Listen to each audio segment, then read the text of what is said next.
পৃথিবীর বুকে অপরূপ সুন্দর একটি গ্রাম হল গিথর্ন, যেখানে কোনো প্রকার গাড়ি ঘোড়া চলাচল করে না। সৌন্দর্যের অপরূপ লীলাভূমি হল এই গিথর্ন, যা ইউরোপের দেশ নেদারল্যান্ডসে অবস্থিত।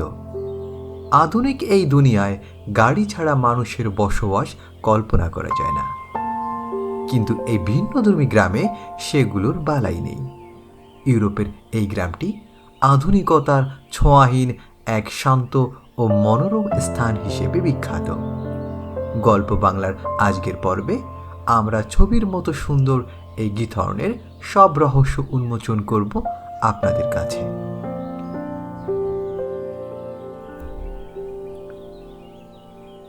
গিথর্ন গ্রামটি নেদারল্যান্ডসের রাজধানী আমস্টারডাম থেকে প্রায় 120 কিলোমিটার দূরে অবস্থিত। গাড়িতে বা ট্রেনে করে এই পথটি পাড়ি দিতে প্রায় 1.5 থেকে 2 ঘন্টা সময় লাগে। গিথর্নের আয়তন হল 38.47 কিলোমিটার স্কয়ার এবং এখানের বর্তমান জনসংখ্যার পরিমাণ হল 2805 জন। গ্রামটি সমুদ্র সীমার কয়েক মিটার নিচে অবস্থিত। এখানে মাটি এতটাই নরম যে রাস্তাঘাট তৈরি করা সম্ভব হয় না, ফলে গিথর্নে কোনো গাড়ি বা মোটর যানের চলাচল হয় না। গ্রামের মধ্যে চলাচলের জন্য শুধুমাত্র সাইকেল পথই রয়েছে, যা অত্যন্ত চিকন। এই গ্রামে সাইকেল ছাড়া যাতায়াতের একমাত্র মাধ্যম হল নৌকা। স্থানীয়ভাবে নৌকাগুলাকে পান্টার্স বলা হয় এবং এগুলা প্রতিদিনের যাতায়াত ও মালামাল পরিবহনের জন্য স্থানীয় বাসিন্দারা ব্যবহার করেন। গিথর্নে খাল আর নৌকারই সমারোহ বেশি, সুতরাং এখানকার বাচ্চারাও বেশ ভালো নৌকা চালাতে পারে। বলা হয়ে থাকে যে সেখানে বাচ্চারা হাঁটার আগেই নৌকা চালানো শিখে যায়। পর্যটকেরা এখানে আসার আগে তাদের গাড়ি গ্রামের বাইরে রেখে আসেন, তাই এই গ্রামে কোনো বায়ু বা শব্দ দূষণ হয় না। পর্যটকদের জন্য ইলেকট্রিক মোটরের নৌকা ভাড়া করার সুযোগ রয়েছে, যা পরিবেশ বান্ধব এবং শব্দবিহীন।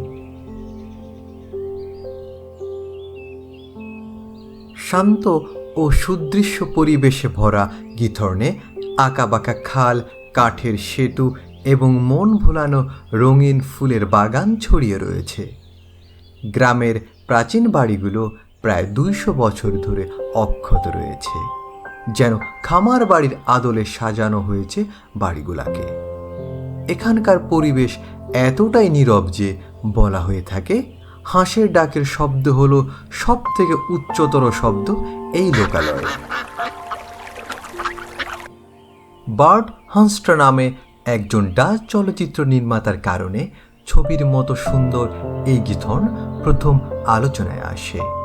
তার নির্মিত বিখ্যাত কমেডি মুভি ফান ফেয়ারের শুটিং 1958 সালে গিথর্নে হয়েছিল। তারপর থেকেই পর্যটকদের আগ্রহ বাড়তে থাকে এই জায়গা নিয়ে। বর্তমানে গিথর্নের অর্থনীতি মূলত পর্যটনের উপর নির্ভরশীল। গিথর্নের গ্রীষ্মকাল এবং শীতকাল একে অপরের সম্পূর্ণ বিপরীত। গ্রীষ্মকালে খালগুলো পানিতে পূর্ণ হয়ে থাকে, যা গ্রামের সৌন্দর্যকে আরও বাড়িয়ে দেয়, কিন্তু শীতকালে সেই পানি বরফে পরিণত হয় এবং বরফে ঢাকা গিথর্নকে চেনা প্রায় অসম্ভব হয়ে পড়ে। শীতকালে বরফের উপর আইস স্কেটিং করে আনন্দ উপভোগ করে এখানকার বাসিন্দারা।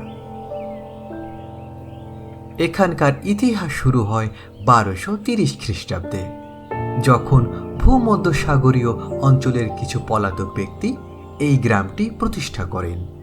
প্রথম দিকের আদিবাসীরা পিট নির্যাস সংগ্রহের জন্য খাল খনন করেন, যা পরবর্তীতে গ্রামটির প্রধান বৈশিষ্ট্য হয়ে ওঠে। খনন কাজের পরের ধাপটি ছিল সেগুলো বহন করে নিয়ে যাওয়া। এক প্রান্ত থেকে অন্য প্রান্তে যাওয়ার জন্য খাদ ও খাল কাটা হয়। এর ফলস্বরূপ পুরো অঞ্চলটি সেজে ওঠে একেবারে ভিন্ন আঙ্গিকে। গিথেনহর্ন নামের অর্থ ছাগলের শিং। এখানে খাল খনন করার সময় তারা শত শত ছাগলের শিং খুঁজে পান, যা 10ম শতাব্দীর বন্যার অবশিষ্ট অংশ ছিল। সেখান থেকে গ্রামের নাম হয় গিথেনহর্ন, কিন্তু কালের বিবর্তনে এই গ্রামের বর্তমান নাম গিথর্ন। গ্রামটিতে টিওয়েলডে ম্যাটাস নামে একটি জাদুঘর রয়েছে, যা গিথর্নের ঐতিহ্য ও সংস্কৃতি সম্পর্কে জানায়। গিথর্নে রয়েছে বেশ কয়েকটি সুন্দর সুন্দর রেস্তোরাঁ, এবং এই রেস্তোরাঁগুলোর প্যানকেক অত্যন্ত জনপ্রিয়।